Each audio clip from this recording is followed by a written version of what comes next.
देखिए, एक हमारे देश के अंदर जितने भी प्रदेश हैं उसमें बंगाल एक ऐसा प्रदेश है जिनकी मुख्यमंत्री अपने प्रवासी मजदूरों के प्रति गैर जवाबदार रही। मैं फिर से इसको रिपीट कर रहा हूँ कि देश के जितने भी मुख्यमंत्री हैं उसमें यदि कोई गैर जवाबदार मुख्यमंत्री रहा जो अपने प्रवासी मजदूरों की जिसने चिंता नहीं की, वह ममता जी एकमात्र है।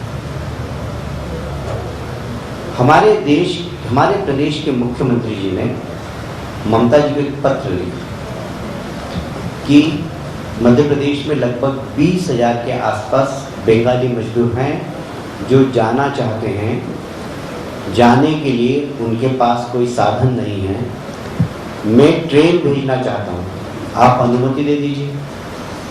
उन्होंने अनुमति नहीं दी। फिर केंद्र ने मजबूरी में यह निर्णय लिया कि जो मजदूर जहाँ के यदि वहाँ जाना चाहते हैं तो उस राज्य की अनुमति की कोई आवश्यकता नहीं। तो हमारे प्रदेश के मुख्यमंत्री माननीय शिवराज जी ने रेलवे विभाग में पैसे भरे और 3 ट्रेनों की अनुमति ली। एक ट्रेन कल गई, एक ट्रेन 6 तारीख को जाएगी और सारा पैसा मध्य प्रदेश सरकार ने दिया। कलकत्ता तक पहुंचने में भोजन, नाश्ता, सब की व्यवस्था हमारी सरकार ने की। पानी की बोतलें भी सब हमारी सरकार ने। पर ममता जी ने उनकी कोई चिंता नहीं की और इसलिए उन सब लोगों ने जाते जाते ट्रेन के अंदर नारे लगाए, ममता जी मुर्दाबाद, शिवराज सिंह जिंदाबाद, कैलाश विजयवर्गीय जिंदाबाद, नारे लगाते हुए। तो कोई ऐसा गैर जवाबदार मुख्यमंत्री हो सकता है क्या अपने राज्य के निवासी? और इसलिए कि वहां पर रोजगार नहीं है। वहां रोजगार होता तो आपके प्रदेश में रहते हो, पर आपके प्रदेश में इतनी अराजकता है कि वहां के मजदूरों को काम नहीं मिलता है तो वो दूसरे प्रदेशों में। एक निर्णय था और जिस दबंगता के साथ भारतीय जनता पार्टी के नेतृत्व ने इस धारा से इस देश को मुक्त किया है, वो एक बहुत पुराना सपना था। ऐसा सपना था कि डॉक्टर श्यामा प्रसाद मुखर्जी से लेकर और बहुत सारे जनसंघ के कार्यकर्ताओं ने अनुनय, विनय, आंदोलन और अपना बलिदान देकर एक सपना देखा था। वो सपना पूरा करने का काम मोदी जी ने किया। ये हम सबके लिए बहुत गर्व की बात है। हम इंदौर के वासी, शाहबानो प्रकरण हमने सुना है। इंदौर की शाहबानो जब तलाक हो जाता है वो कोर्ट में जाती है, जिला court, high court, supreme court, सब में वो जीतती है। सुप्रीम कोर्ट ये कहता है कि शाहबानो को गुजारा भत्ता मिलना चाहिए। उस समय राजीव गांधी जी के 400 से ऊपर सांसद थे। इस देश के एक वर्ग को लगा कि हमारा धर्म खतरे में है, वो सड़क पर आए, वोट की राजनीति चालू हुई और सुप्रीम कोर्ट के निर्णय को लोकसभा ने बदल दिया। ये वोट की राजनीति का परिणाम था। और इसलिए मैंने कहा कि भारतीय जनता पार्टी ने जब भी कोई निर्णय लिया है तो कुर्सी के लिए नहीं लाया, वोट की राजनीति के लिए लिया, देश हित में क्या है।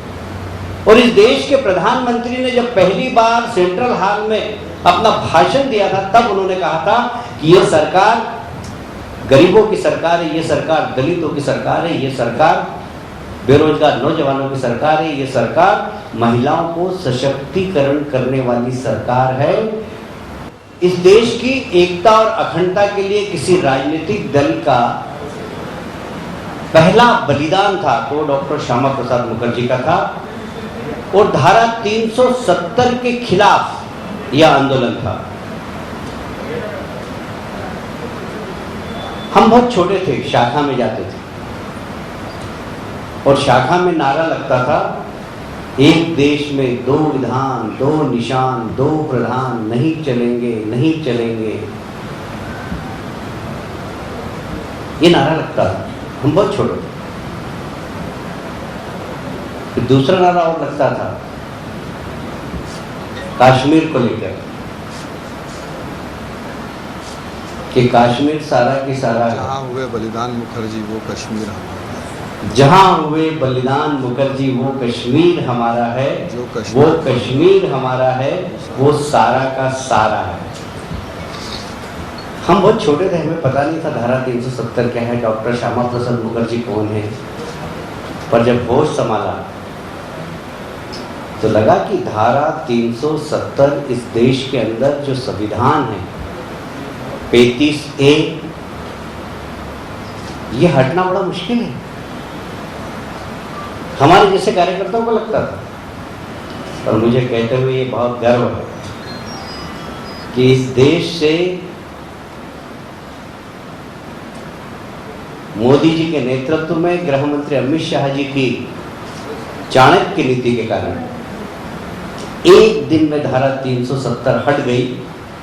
मैं उसका प्रत्यक्षदर्शी था। मैं सौभाग्यशाली हूं कि मैं उस समय पार्लियामेंट में था। रात को जब मैं 1 बजे घर लौटा और टीवी पर देख रहा था कि धारा 370 हट गई, तो मुझे भी विश्वास हुआ कि वास्तव में हट गई क्या, क्योंकि एक बहुत बड़ी घटना थी।